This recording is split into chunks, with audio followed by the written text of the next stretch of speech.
Assalamualaikum warahmatullahi wabarakatuh. Apa kabar semua?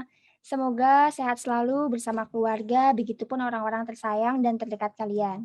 Terima kasih teman-teman sudah hadir di webinar Bisik sertifikasiku pada sore hari ini yang bertajuk How to be a Good Trader.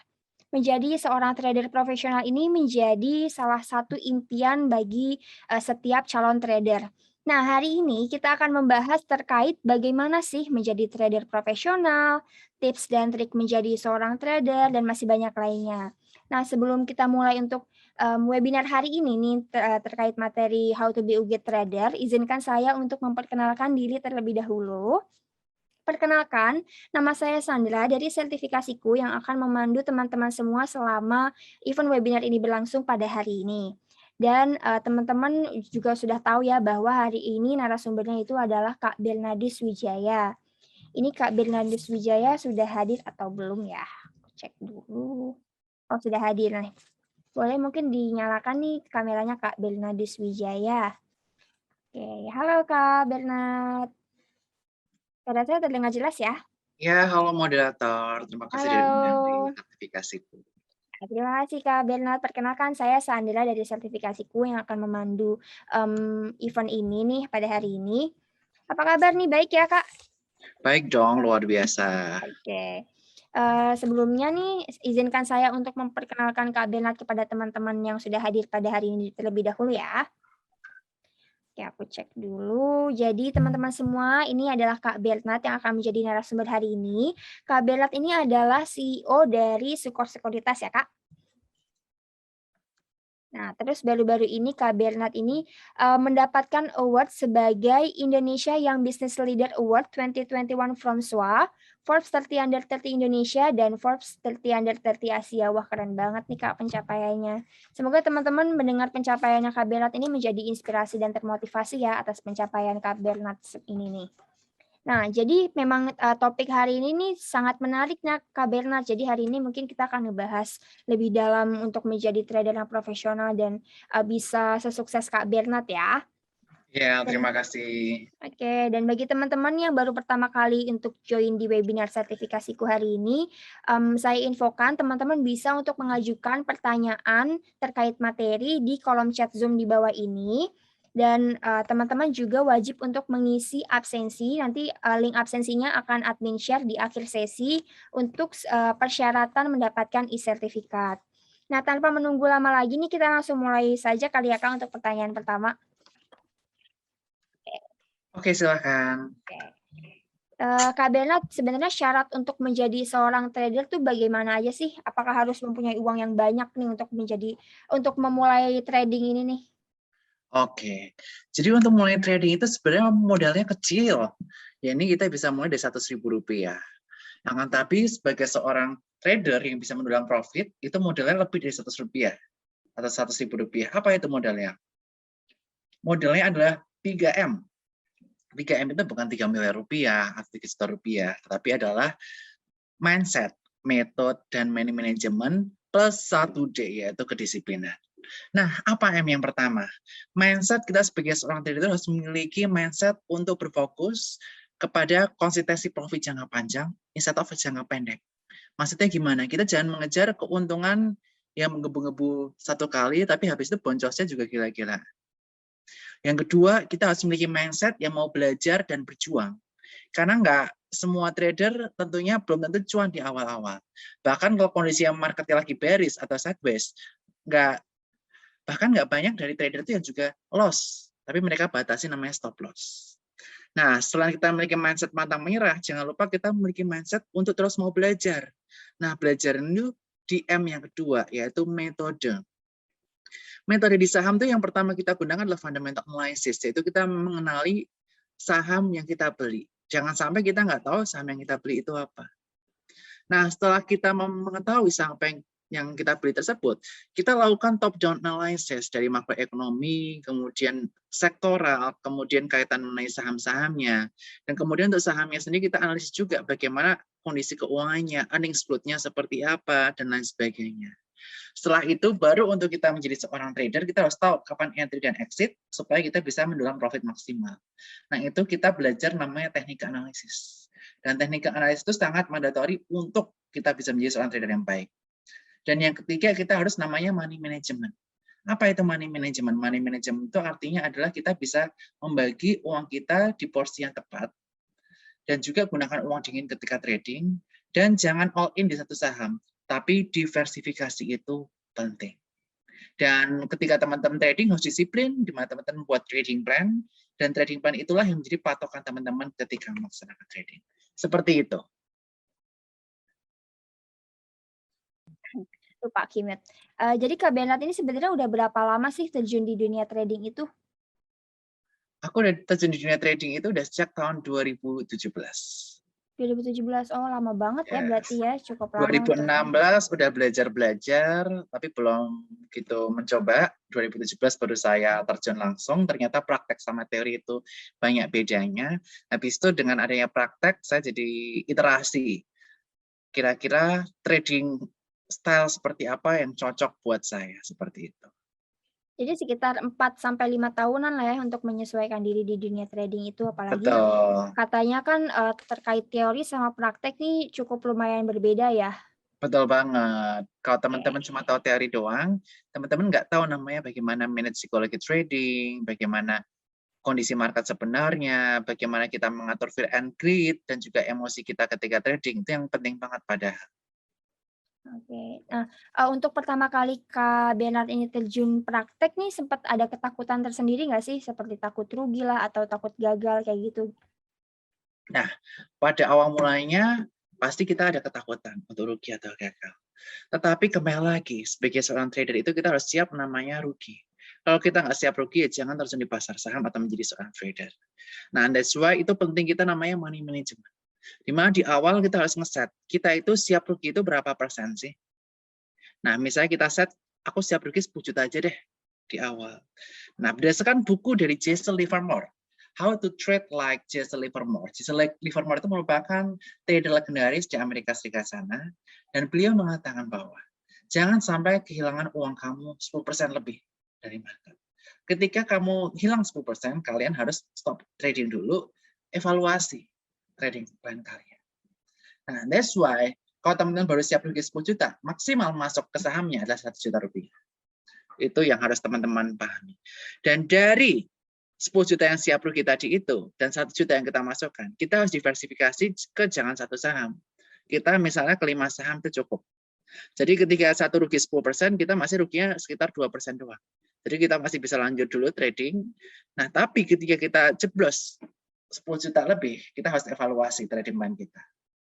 Atau marketnya nggak enak, atau kita trading plan-nya salah, dan lain sebagainya, itu harus kita evaluasi lagi.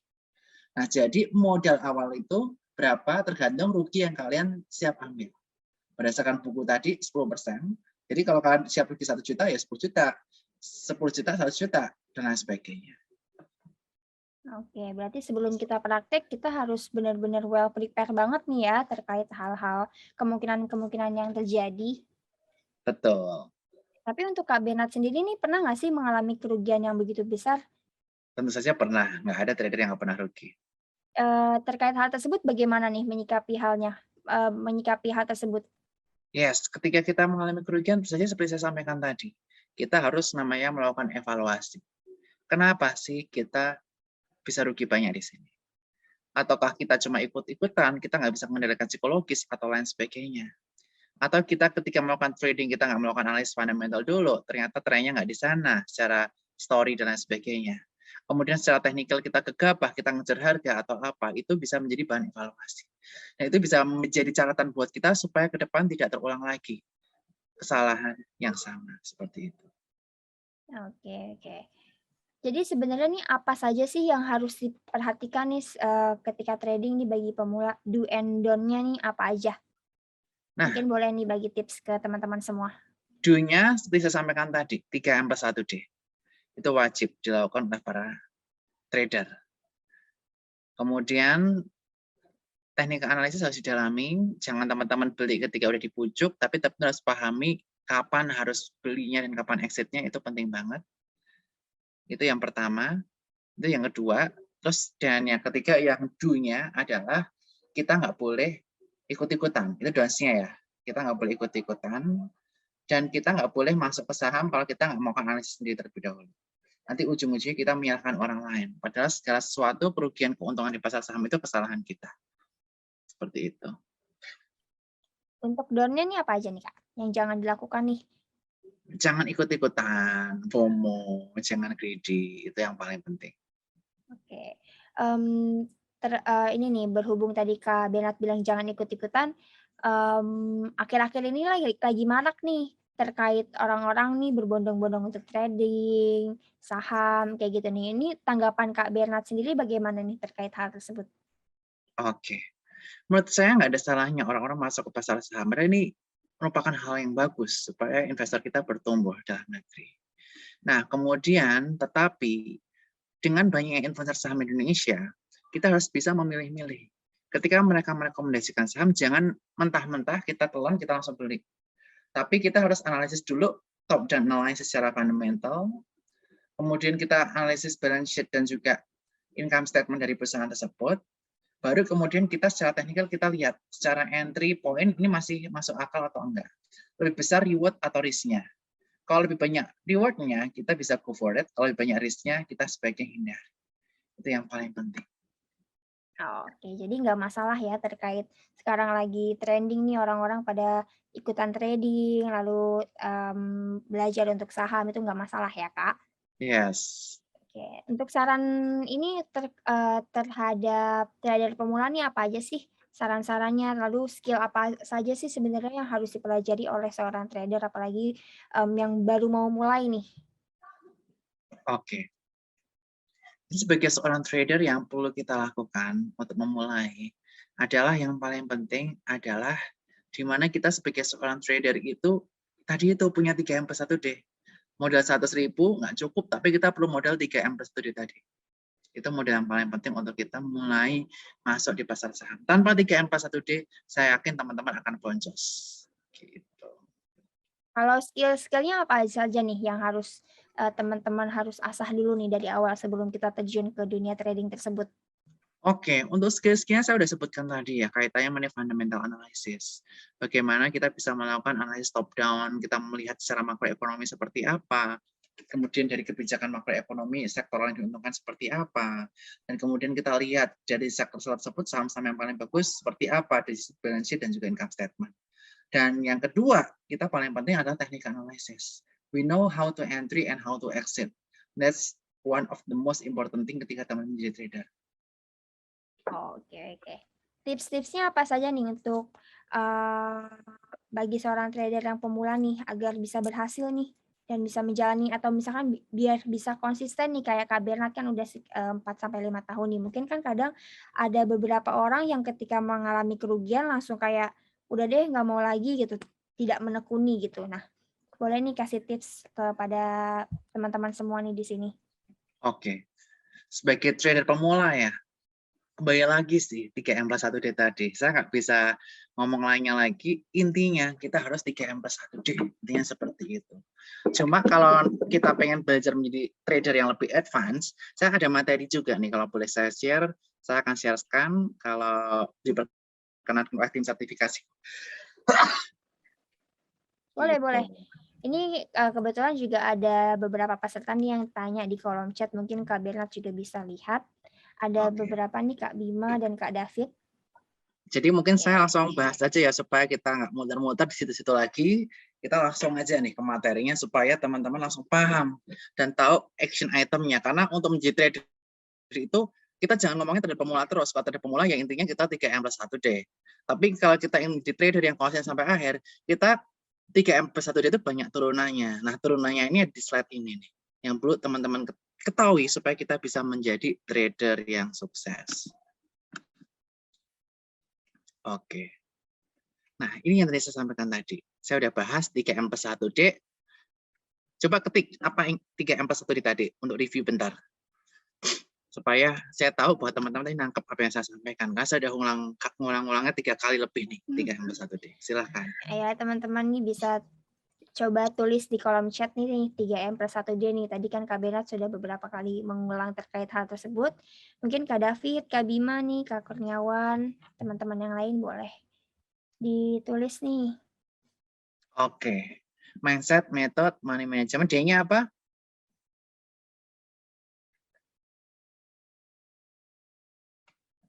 Ya, mungkin teman-teman yang lain, Kak siapa lagi nih? Itu Indrawan Chandra, Ihsan. betul. Disiplin D-nya. Oke. Gitu. Dan Sudah di banyak sini nih. kita akan pelajari nih.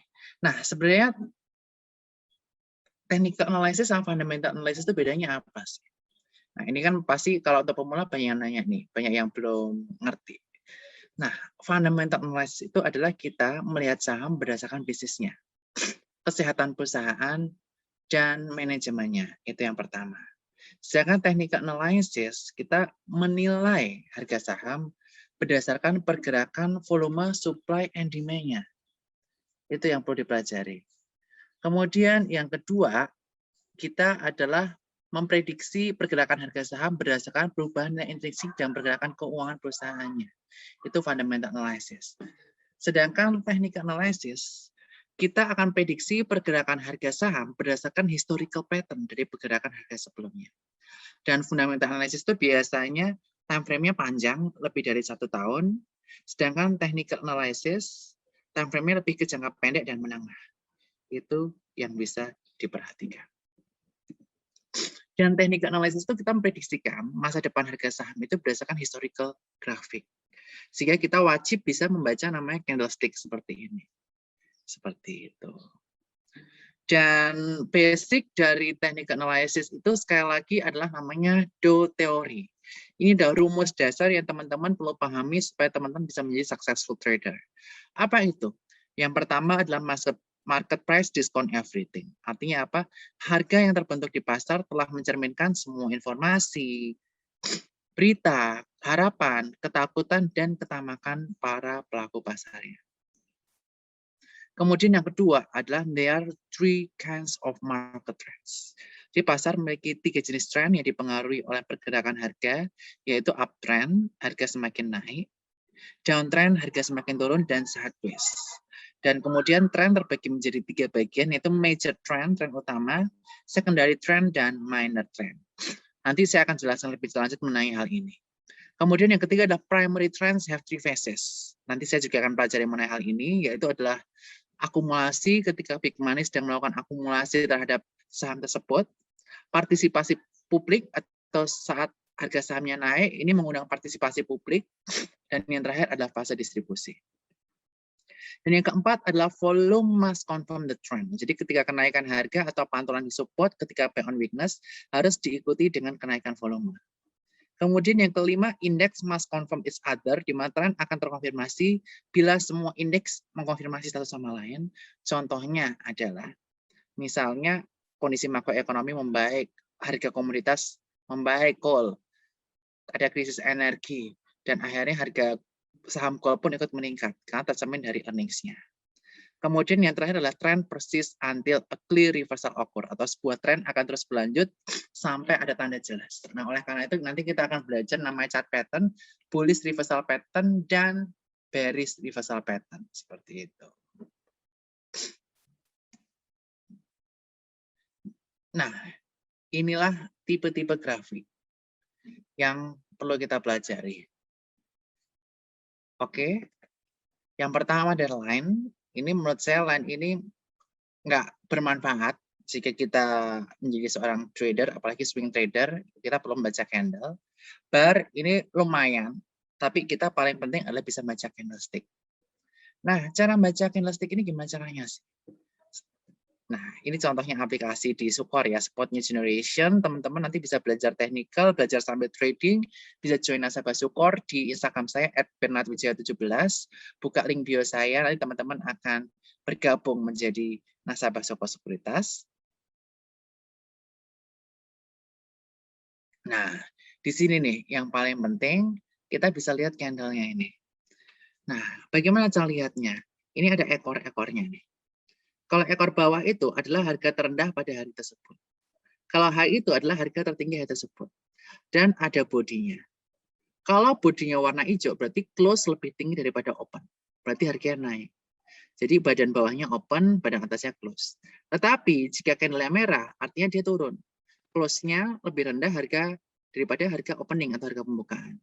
Nah, that's why nama candle-nya merah seperti itu. Dan candle yang penting untuk kita perhatikan adalah candle-candle semacam hammer seperti ini.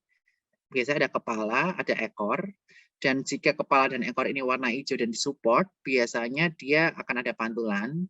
Dan jika ada kepala dan ekor ke bawah, tapi ya di pucuk atau di area resisten, itu biasanya akan dilanjutkan oleh penurunan. Ini sebagai contoh, inverted hammer itu juga sama. Ini kayak kepala kebalik, ekornya di atas. Kalau dia disupport juga sama, ada potensi pantulan. Kalau dia di pucuk, ada potensi penurunan. Sedangkan kalau candle doji ini artinya adalah harga open sama close itu sama, dan ini masih menandakan kaitannya mengenai uncertainty. Kemudian selanjutnya yang penting kita perhatikan adalah kaitannya mengenai technical trends. Jadi di sini kita melihat candle. Jika puncak-puncaknya lebih tinggi dan lembah-lembahnya lebih tinggi, atau artinya higher high dan higher low, ini kita bisa sebut dia sebagai uptrend. Tapi kalau pucuk-pucuknya lebih rendah dan lembah-lembahnya lebih rendah, ini lower high, lower low. Ini berarti namanya downtrend. Dan ketika dia pucuknya cenderung mirip dan lembahnya cenderung mirip, itu artinya sideways. Kita sebagai seorang trader hindari yang begini. Kita beli saham yang uptrend atau yang at least sideways. Sideways kita buy on weakness, sell on strength, buy on weakness, sell on strength. Seperti itu. Nah, ini contohnya higher high, higher low. Seperti ini, puncak-puncaknya naik terus, lembah-lembahnya juga naik terus. Kalau bearish, lower high, lower low. Contohnya seperti ini. Puncaknya turun, lembahnya juga turun. Nah, kalau sideways, cenderung datar. Seperti ini. Oke ya. Dan next-nya, seperti tadi yang saya sampaikan di teori, market fase yang perlu kita perhatikan adalah seperti ini. Di mana fase awal itu biasanya market sideways. Big money sedang kumpulin barang, atau namanya akumulasi. Selanjutnya, trader biasanya masuk, kalau nggak lagi pas akumulasi di weakness, tapi biasanya kalau buy on weakness itu kelemahannya nungguinnya lama ya. Karena marketnya itu, big money-nya itu masih istilahnya ngumpulin barang. Baru ketika dia breakout, dia baru rally. Nah, ini di fase advancing. Ini partisipasi publik ikut, kayak sekarang saham-saham gold, dia biasanya harganya rally dan biasa seperti itu, big money udah ngumpulin barang. Habis itu fase distribusi itu big money distribusi barang, dan habis itu fasenya declining. Seperti itu. Nah, ini support and resistance. Jadi antara pucuk-pucuk atau atas-atasnya itu kita bisa tarik namanya trend line. Ini resistance trend line, dan lembah-lembahnya kita tarik, ini namanya lembah trend line. Dan nanti juga ada namanya horizontal support dan horizontal resistance. Seperti ini.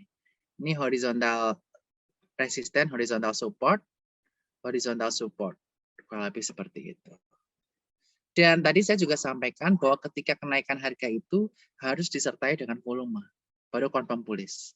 Kalau kenaikan harga hanya disertai volume yang kecil, dia bearish. Kenapa? Yang naikin harganya itu adalah small money instead of big money. Kalau turun volumenya tinggi, artinya big money-nya keluar. Jadi dia turun. Dan jika harganya turun tapi volumenya tipis, masih ada potensi bullish. Artinya apa? Yang buang-buang itu retail, yang nggak sabar. Kurang lebih seperti itu ya teman-teman ya. Dan sekali lagi saya ingetin, supply and demand itu seperti apa? Seperti hukum ekonomi. Semakin banyak yang mau beli sahamnya, harganya naik. Semakin banyak yang jual, itu harganya turun. Itu prinsip utama dari supply and demand yang teman-teman perlu ketahui sebelum kita masuk ke sini. Nah, technical indikator ini pembantu aja, saya skip untuk teman-teman yang pemula. Dan kita sebaiknya kita pelajari, kita harus tahu nih, kapan kita beli dan kapan kita keluar. Nah, kapan kita beli, itu teorinya adalah yang pertama buy on weakness, buy on retracement, dan buy on breakout. Buy on weakness ini kelemahannya adalah dia biasanya waktu nunggunya agak lama. Kenapa waktu nunggunya agak lama? Waktu nunggunya agak lama karena biasanya untuk buy on weakness ini, masa sideways-nya kita belum tahu berapa lama. Oke, sebentar ya, saya ambil tisu ya, ini ada tumpah di laptop saya.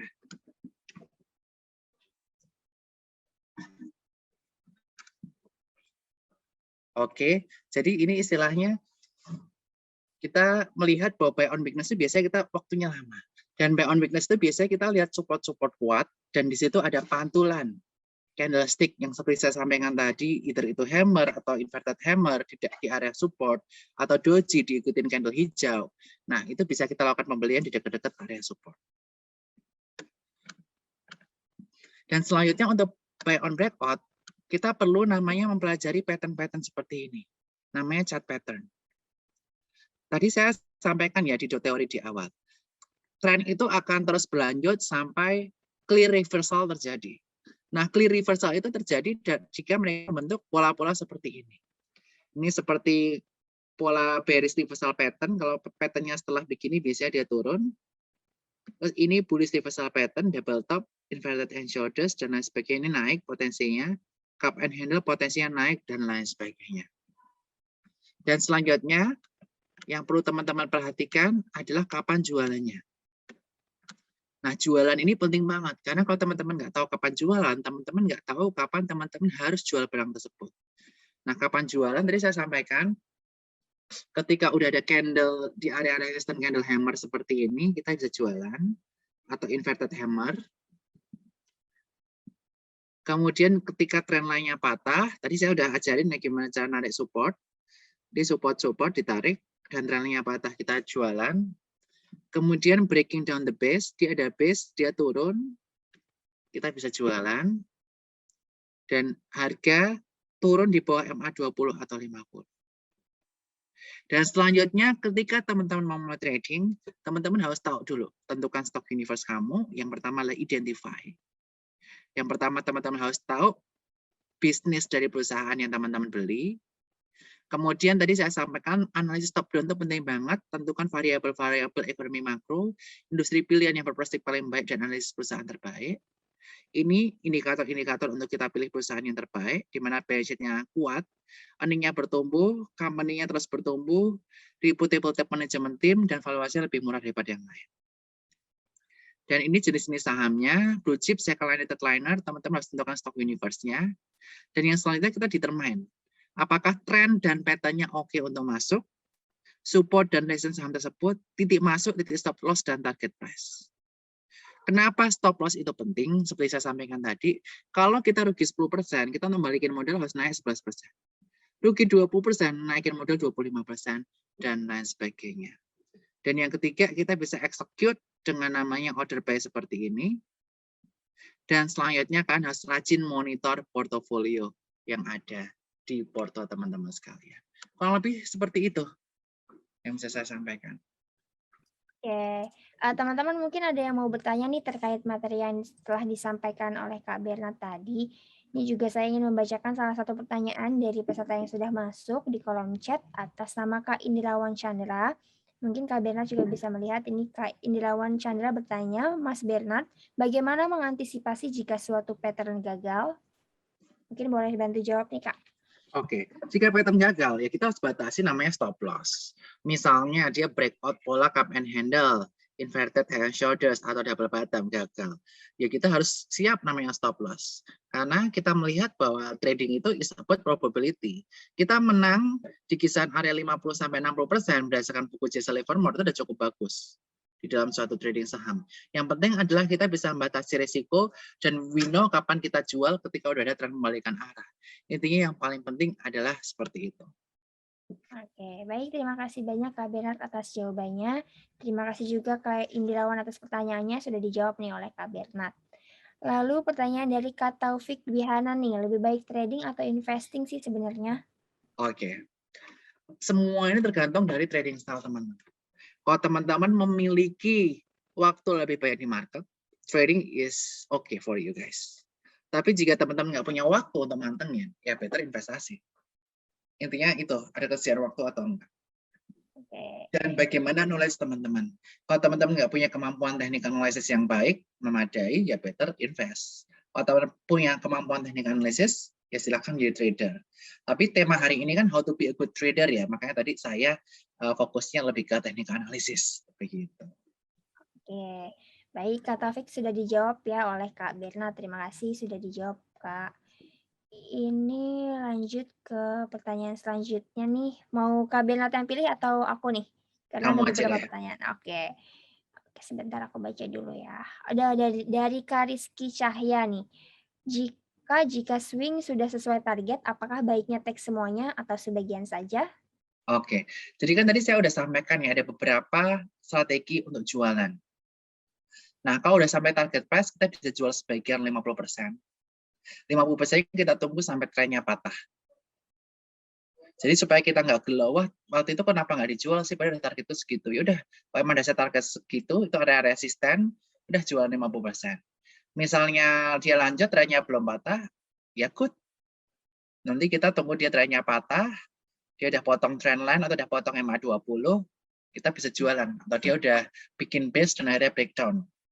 Tapi kalau misalnya dia turun, at least teman-teman nggak kecewa. Teman-teman udah jualan sebagian di target price-nya tadi. Seperti itu. Oke, baik. Sudah dijawab ya Kak Rizky ini pertanyaannya oleh Kak Bernard. Lanjut ke pertanyaan selanjutnya dari Kak Imam Rizky. Izin bertanya, menurut Kak Bernard membatasi loss itu berapa persen sih? Kalau berdasarkan buku dari Jesse Livermore, Trade Like Jesse Livermore, pembatasan resiko secara matematis itu paling banyak 10%. Nah,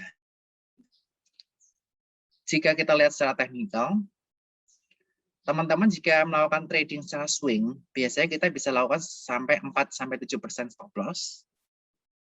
Kalau swing ya, biasanya buy on breakout atau buy on weakness, dan sahamnya itu masih berada di area sideways, kita 4-7%. Tapi kalau udah membentuk banyak base ketika dia uptrend, misalnya base kedua, base ketiga, base keempat, kelima, kita bisa gunakan namanya stop loss untuk sekitar 7-10%. Oke, Seperti itu. terima kasih Kak Imam Rizky atas pertanyaannya. Lanjut ke Kak Tri. Wah, banyak juga yang bertanya nih Kak. Kak, untuk trader pemula lebih baik masuk ke saham blue chip atau second linear? Kalau untuk pemula, sebaiknya blue chip second liner nggak masalah, tetapi kita perhatikan komposisinya. Blue chip harus lebih banyak dari second liner. Jadi misalnya teman-teman ada 6 saham, 3 saham blue chip, 2 second liner, atau misalnya ada 10 saham, maksimal 7 3 second liner. Maksimal ya. Second liner perlu juga sebagai beta dari portofolio teman-teman, atau alpha. Jadi supaya istilahnya memperbaiki portofolio secara keseluruhan jika dia kenaikannya signifikan. Karena blue chip biasanya naiknya berat, turunnya juga berat. Tetapi untuk pemula sebaiknya hindari saham-saham third liner. Istilahnya seperti itu. Karena third liner itu sahamnya istilahnya banyak yang bilang saham gorengan ya. Jadi pergerakannya cukup liar dan teman-teman harus mantengin untuk bisa sukses di saham tersebut. Seperti itu. Oke, baik. Terima kasih Kak Tri atas pertanyaannya. Sudah dijawab nih oleh Kak Bernard. Lanjut ke Kak Indrawan lagi nih, bertanya lagi. Bagaimana cara melatih psikologi untuk men-hold posisi menang dan cut yang loss? Karena kalau lagi loss itu suka sekali ditahan. Oke. Jadi kenapa kita penting stop loss? Tadi saya udah tunjukin grafiknya ya. Turun 10%, belum naik 11% untuk balikin modal. Turun 20%, belum naikin 25% dan lain sebagainya. Jadi kalau kita nggak memotong kerugian kita untuk membalikan modal kita untuk perlu lebih besar, jauh lebih besar. Itu yang pertama. Yang kedua, kita juga harus istilahnya disiplin. Tadi kan saya udah lihat 3M+1D. Disiplin itu apa? Disiplin sama trading plan. Kalau kita udah membahas trading plan, kita harus disiplin. Ini area entry, ini area exit. Kalau dia tren patah jualan, ya kita harus disiplin.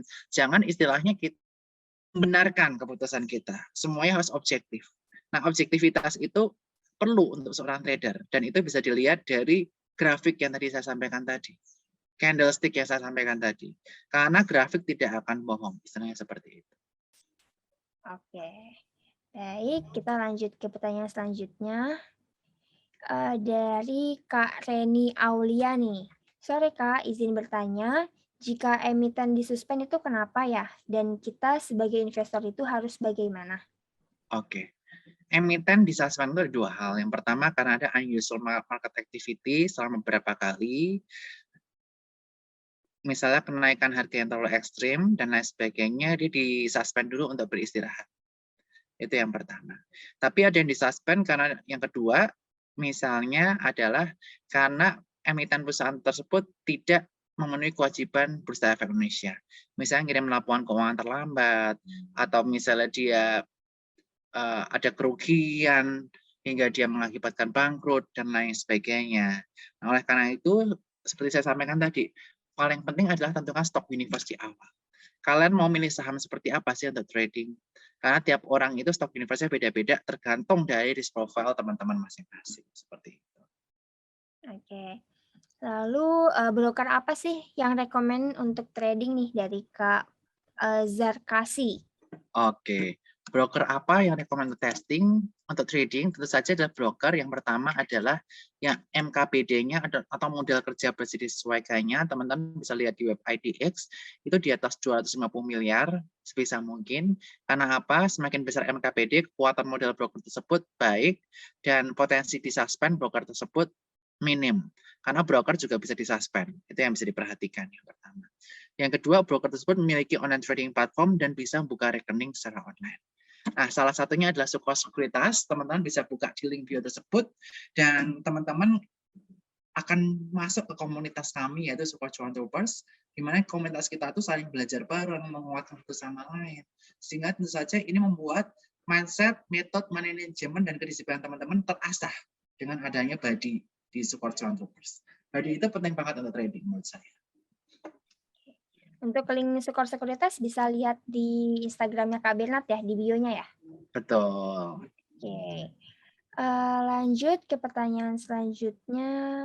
Oh, ada yang tanya link absensi. Link absensi nanti di akhir sesi ya Kak Fahrul. Jadi ditunggu saja. Lalu ke Kak Abdul Khotib Nasih, izin bertanya, cara tahu saham ada tanda-tanda sebuah proyek atau akan digoreng, sehingga sudah entry ketika harga belum up tinggi. Bagaimana tuh? Tanda-tanda awalnya itu begini, ketika akan ada tren pembalikan arah. Biasa saham itu udah membentuk low-nya, biasa kan saham kan declining dulu. Habis itu dia membentuk lower-nya udah mulai mirip, high-nya udah mulai mirip. Jadi awalnya lower high, lower low, puncaknya turun, lembahnya turun, habis itu dilanjutkan lembahnya sama, puncaknya udah sama. Itu udah tanda-tanda mulai sideways.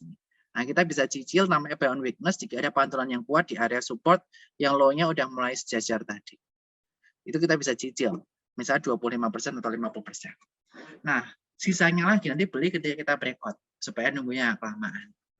Dan setelah petanya terbentuk, either itu cup and handle, inverted and shoulders, ataupun double bottom, seperti itu. Oke. Lanjut. Oh, ini nih ada pertanyaan dari Kak Megenta Surya. Komposisi dalam satu porto untuk trading itu maksimal berapa emiten sih?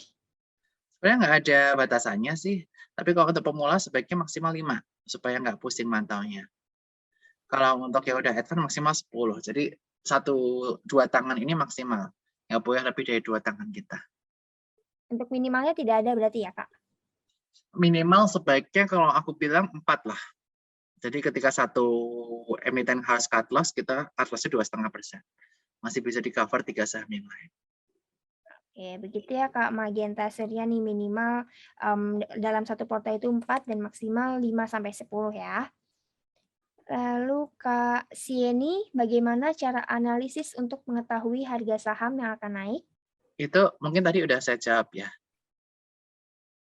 Oke, oh ini ada Kak Benat sudah tulis linknya ya, eform.sukorsekuritas.com, teman-teman bisa cek nih nanti setelah event ini selesai.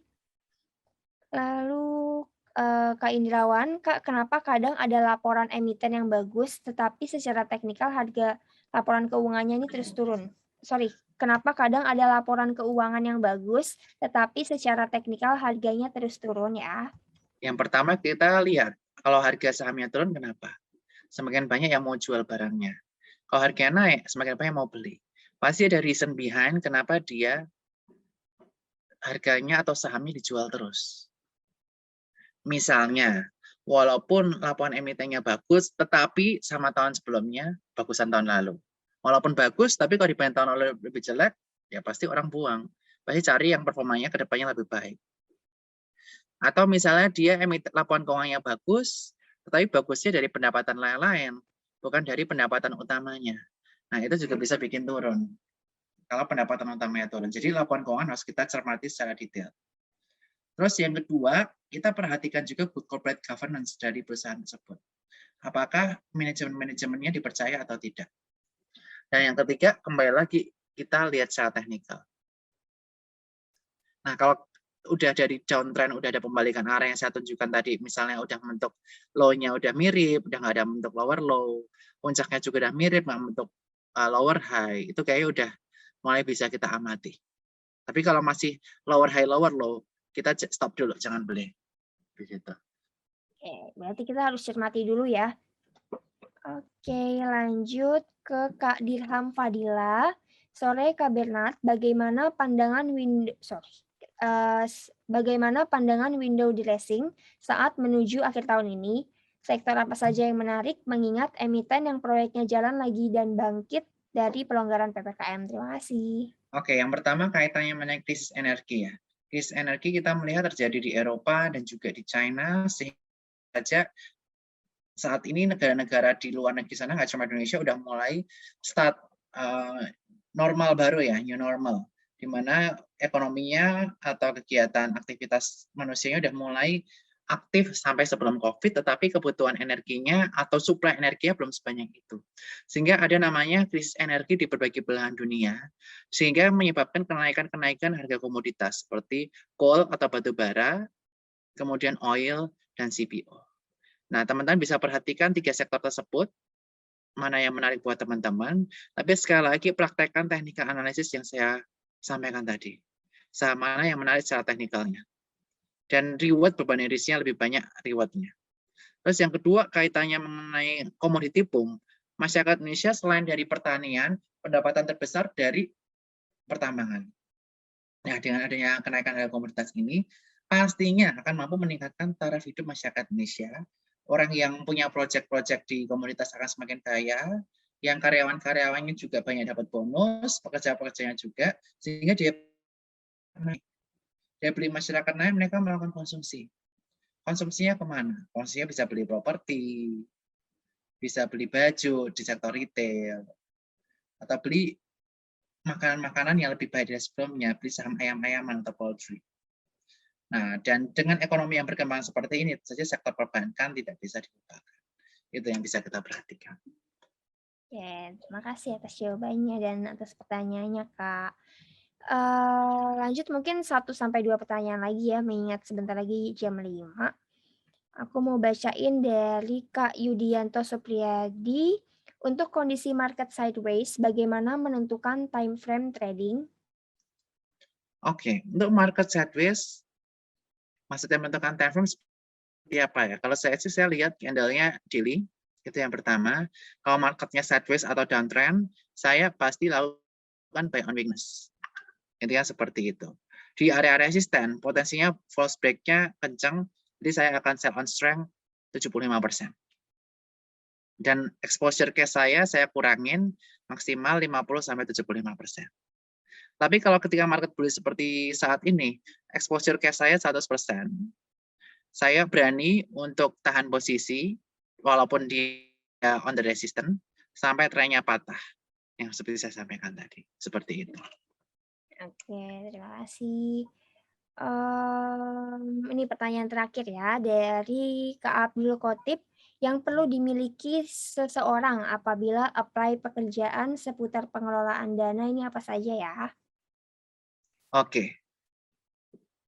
Kaitannya mengenai pekerjaan seputar pengelolaan dana itu ada namanya fund management atau fund manager. Teman-teman bisa cari di Google asset management. Nah, teman-teman nanti cari lowongan pekerjaan di situ. Apa itu pekerjaan aset manajemen? Dia mengolah aset nasabah dalam bentuk reksadana atau discretionary fund, dan mereka wajib memiliki nama sertifikasi, at least namanya WMI atau wakil manajer investasi, seperti itu. Nah, sudah terjawab ya Kak Abdul Khotib nih pertanyaannya. Oke, terima kasih itu katanya Kak Abdul, sama-sama. Jadi baik nih Kak Bernard, mungkin ini sudah tiba di penghujung acara ya karena sudah menunjukkan 4.50 nih, sebentar lagi jam 5. Terima kasih banyak Kak Bernard atas waktunya hari ini, atas ilmunya sudah sharing nih sama kita. Tadi sudah share screen juga nih Ya, kepada teman-teman semua. Teman-teman semua juga boleh deh nyalain kameranya, kita foto bareng dulu kali ya Kak, untuk nanti kita post nih di Instastory kita nih. Bentar ya, aku siapin dulu. Teman-teman boleh dinyalakan kameranya sambil menunggu tim admin kami juga untuk mempersiapkan foto bersama. Cek dulu. Sekarang lagi sibuk ya, Kak? iya lumayan. Oke, sebentar ya. Untuk teman-teman terkait link absensi ditunggu dulu ya. Nanti aku mau foto bersama terlebih dahulu. Habis itu mau kasih beberapa promo terkait pelatihan yang ada di sertifikasiku terlebih dahulu. Baru kita akan share link absensinya. Oke, boleh. Mungkin beberapa 2 atau 3 kali gaya aja ya. Mudah-mudahan bermanfaat ya webinar kali ini. Pasti sih kalau sih bermanfaat. Saya kaget formatnya ternyata Q&A, tapi nggak apa-apa, seru juga Q&A. Iya. Biasanya saya presentasi sendiri, Ya. tapi ini seru juga nih Q&A. Ini banyak juga teman-teman yang tanya di kolom chat, tertarik sekali. Mungkin semoga bisa menjadi inspirasi ya ini Kak Bernard kepada teman-teman semua. Oke, boleh dimulai dulu ya fotonya. Oke, mungkin Kak Bernard bisa gaya dulu nih. Ini Satu, ya, tapi boleh bebas. ini aja deh nggak apa-apa. 1, 2, 3. Oke, bentar ya. Sekali lagi. Nyalain dulu ya kameranya teman-teman semua. Oke. 1, 2, 3. Oke, sekali lagi ya. 1, 2, 3. Oke, baik. Terima kasih banyak Kak Bernard atas ilmunya hari ini, materinya hari ini. Udah baik banget Makasih. nih untuk share screen nih. Untuk teman-teman kalau misalkan ada pertanyaan lain, boleh nggak nih mampir ke Instagramnya Kak Bernard nih? Boleh nanti follow Instagram saya ya, saya bisa balas juga kok DM-DM. Oke, untuk username Instagramnya nanti Kak Bernard boleh tulis di kolom chat Zoom nih di bawah biar teman-teman bisa langsung copy paste Oke, boleh. Instagram. Siap. Oke, sudah ya. Ada Kak Bernard Wijaya 17. Terima kasih banyak Kak Bernard. Semoga sehat selalu ya Kak. Oke, makasih. Ya, jika Kak Bernard ada kegiatan lain nih boleh langsung disilahkan. Bye-bye Kak Bernard. Terima kasih. Ya, makasih. Oke.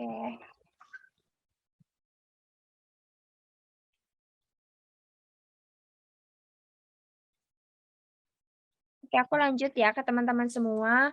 Aku mau kirimin link absensinya, menunggu admin terlebih dahulu, dan aku mau kasih tahu terkait pelatihan-pelatihan apa saja sih yang ada di sertifikasiku. Mungkin host boleh dibantu nih untuk share screen terkait pelatihan-pelatihan apa saja yang ada di sertifikasiku. Teman-teman sabar dulu ya untuk link absensinya. Kita lihat dulu nih apa aja sih. Boleh di next, host silahkan. Aku mau bacain terkait pelatihan-pelatihan apa saja yang ada di sertifikasiku. Ini adalah pelatihan sertifikasi kompetensi. Jadi teman-teman kalau ada yang mau terjun nih di dunia trading seperti tadi bisa mengambil pelatihan-pelatihan ini terlebih dahulu nih. Ada pelatihan CRA, RSA, dan RTA. Dengan yang akan dimulai nih di bulan Oktober ini di tanggal 13 Oktober hingga 13 November selama 1 bulan. Untuk CRA dan RSA sendiri ini harga normalnya 6 juta dan ada harga spesial nih untuk teman-teman semua yang hadir di webinar hari ini. Dari harga 6 juta teman-teman cukup membayar 3.500.000 saja dan untuk RTA dari harga normal 7.500.000 menjadi 4.500.000 saja. Boleh di next? Oke. Oke, lalu untuk teman-teman yang mau langsung ambil 2 pelatihan sekaligus nih, ada RSA dan RTA atau mau mengambil RSA dan CRA sekaligus, cukup bayar 1 kali sudah bisa ikut 2 skema sertifikasi kompetensi sekaligus. Untuk harganya ada di bawah nih, untuk bagian bundling RSA dan RTA dari harga normal 13 juta, teman-teman cukup membayar 7.500.000 saja. Dan untuk paket bundling RSA dan CRA dari harga normal 12 juta, teman-teman cukup membayar Rp6.500.000 saja. Next. Nah, ini untuk metode pembayaran yang ada di sertifikasiku ini ada 2 nih, kalau misalkan teman-teman mau bayarnya secara cicilan, kita ada 2 metode pembayaran, yaitu BTS, bayar tanpa sulit. Ini tenornya fleksibel, mudah mengatur keuangan tanpa bunga dan jaminan, atau juga menggunakan Financial Technology Education. Ini tenornya bisa dari 6 bulan sampai 12 bulan. Nah, untuk pembayaran seperti ini, cicilan nih teman-teman bisa langsung menghubungi admin di nomor yang di bawah kiri ini, admin sertifikasiku, atau bisa klik link pendaftarannya. Jangan lupa difoto terlebih dahulu ya. Boleh next admin. Nah, untuk promo hari ini nih khusus untuk teman-teman yang sudah ikut webinar How to be a good trader Basic Vol 40 dari sertifikasiku, teman-teman jika merasa mau butuh promo yang lebih banyak lagi nih bisa langsung masukin kode voucher Basic Vol 40. Cara untuk redeemnya teman-teman bisa buka website sertifikasiku terlebih dahulu di www.sertifikasiku.com. Ini kode vouchernya berlaku hingga 12 Oktober 2021 dan kode vouchernya ini berlaku untuk skema CRA, RSA, dan RTA saja. Next. Nah, ini untuk upcoming event dari sertifikasiku, ada festival sertifikasiku. Teman-teman juga bisa mendapatkan potongan harga 35% dengan menggunakan kode voucher bersama FS. Ini untuk acaranya di bulan November nanti, dan kode vouchernya bisa digunakan dari sekarang. Jadi cukup dengan 1 tiket teman-teman membeli tiket festival sertifikasiku bisa mendapatkan 24 materi, 24 sesi kelas dengan 24 pembicara expert, dan juga bisa mendapatkan 24 e-sertifikat. Lanjut. Lalu ada upcoming event nih untuk teman-teman yang tertarik mungkin di dunia digital marketing. Ada mini kelas selama 3 hari, yaitu di tanggal 21, 22, dan 23 Oktober. Cara registrasinya bisa di bit.ly MCS Digital Marketing. Ini free juga, tidak berbayar, dan mendapatkan e-sertifikat jika mengikuti 3 hari mini kelas secara berturut-turut. Lanjut. Oke, ini teman-teman kalau misalnya ada yang ingin bertanya terkait event yang akan berlangsung seperti festival sertifikasiku, mini kelas, atau promo-promo yang ada di sertifikasiku terkait pelatihan pasar modal dan lain-lain atau digital marketing, bisa langsung menghubungi admin kami di 0856 5742 0418 di WhatsApp ya, bisa langsung di chat. Oke, selanjutnya host boleh kirimkan link absensi nih di kolom chat teman-teman, mungkin ada yang menunggu absensi, ini teman-teman bisa diklik. Bisa untuk absen ini wajib ya untuk mendapatkan e-sertifikatnya. Nah, e-sertifikat ini akan diproses selama kurang lebih 3-4 hari, jadi teman-teman bisa cek melalui email di hari Senin atau hari Selasa. Pastikan emailnya itu sudah sesuai dan penulisan namanya juga sudah sesuai.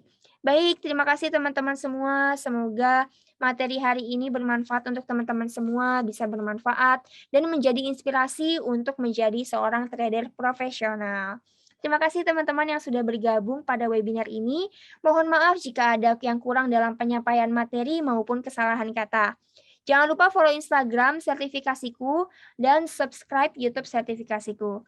Terima kasih semuanya, tetap jaga kesehatan, kebersihan, semoga teman-teman dilancarkan dan dimudahkan dalam segala sesuatu halnya. Saya Sandra dari sertifikasiku pamit undur diri. Wassalamualaikum warahmatullahi wabarakatuh. Terima kasih.